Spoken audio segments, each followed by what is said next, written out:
السلام علیکم۔ تو ایک اور کتاب کے ریویو کے ساتھ آپ لوگوں کی خدمت میں حاضر ہوں، اور جس طریقے سے آپ لوگ جانتے ہیں کہ آج کل ورلڈ کپ کا دور ہے، اور ورلڈ کپ اپنی پیک پہ ہے، پاکستان کرکٹ ٹیم بھی کافی اچھا پرفارم کر رہی ہے۔ تو میں نے 3 آٹو بایوگرافیز خریدی تھی، ایک تھا یوراج سنگھ کا آٹو بایوگرافی، شعیب اختر کا، اور شاہد خان افریدی کا۔ 2 کو تو میں نے ریویو کیا ہے اپنے چینل پر، اور یہ جو 3rd آٹو بایوگرافی ہے شاہد خان افریدی کا، دی گیم چینجر، آج آپ لوگوں کے ساتھ اس کا ریویو شیئر کرنے جا رہا ہوں، اور اس کتاب سے آپ لوگوں کے لیے 5 ایسی کنٹروورشل پوائنٹس پر بات کرنا چاہوں گا جو کہ شاہد خان افریدی نے لکھی ہے، جس نے پاکستان کی پولیٹیکل اور جو کرکٹ کا دنیا ہے اس میں ہلچل مچایا تھا when the book published۔ تو شاہد Khan Afridi he is one of the renowned cricketers not only in Pakistan but abroad as well، globally acclaimed cricketer ہے، آل راؤنڈر ہے۔ تو وہ اپنی کتاب میں لکھتا ہے کہ کس طریقے سے جب اس نے جو ریکارڈ بنایا تھا 1996 میں سری لنکا کے خلاف، وہ ریکارڈ جو تھا ایکچولی وہ ریکارڈ نہیں تھا، بلکہ چند ان ایکوریشن کی وجہ سے وہ ریکارڈ بنا تھا۔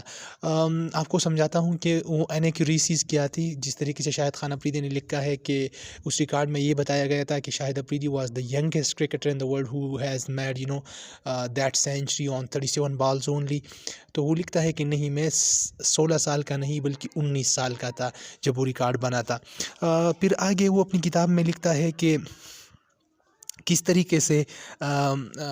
پولیٹیکل کیریئر کے بارے میں وہ لکھتا ہے کہ کس طریقے سے وہ عمران خان صاحب کو، جو ان کے کرکٹ میں اس کو اپنا ہیرو مانتا تھا، لیکن پالیٹکس میں وہ اپنا ہیرو نہیں مانتا،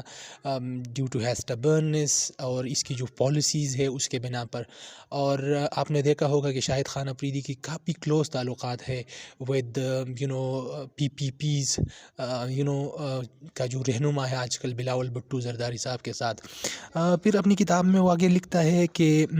کس طریقے سے وہ گوتم گمبھیر کے ساتھ اس کے تعلقات خراب ہوئے تھے، اور گوتم گمبھیر کو اس نے سائیکوپیتھ بھی کہا تھا اپنی کتاب میں، اور اس نے لکھا تھا کہ گوتم گمبھیر جو ہے وہ اس نے جب 2007 میں ایک میچ تھا، اس کے دوران جب وہ اسٹریٹ آیا اور اس کے ساتھ ٹکرا گیا تھا، تو ان دونوں کے درمیان جو ایک ورڈز کا جو ایکسچینج ہوا تھا جس میں کافی گالی گلوچ ہوئی تھی، اس کے بارے میں لکھا ہے کہ اس نے اس کے ریلیٹیوز کو گالیاں دی تھی۔ اور پھر وہ لکھتا ہے آگے کہ اگر گوتم گمبھیر اتنا ایک سائیکوپیتھ آدمی ہے کہ اگر اس کو علاج کی ضرورت پڑ جائے تو آج کل میں چونکہ ہاسپٹلز چلا رہا ہوں تو شاید میں اس کا علاج بھی کروں گا، it is on lighter note.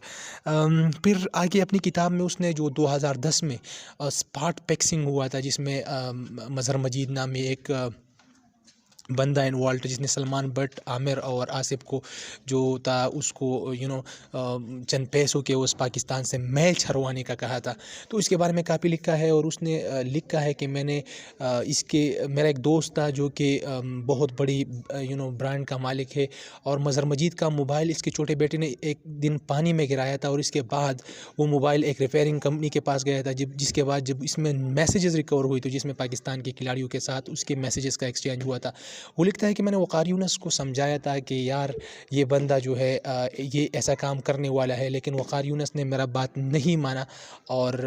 Finally that incident happened. پھر آگے وہ اپنی کتاب میں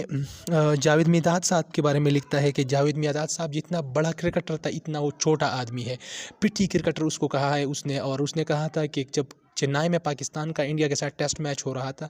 تو اس نے کس طریقے سے مجھے ٹریننگ سیشن سے روکا تھا، اور بعد میں جب میں نے سینچری بنائی تو جاوید میداد صاحب نے مجھے کہا کہ پریس کانفرنس میں مجھے اپریس کرے، میری تعریف کرے۔ تو بڑا انٹرسٹنگ کرکٹنگ کرونیکل ہے، اگر آپ پڑھنا چاہتے ہیں تو I would highly recommend you to know the internal world of cricket. Next video تک اپنا بہت سارا خیال رکھے گا، I will be back soon, till that time اللہ حافظ۔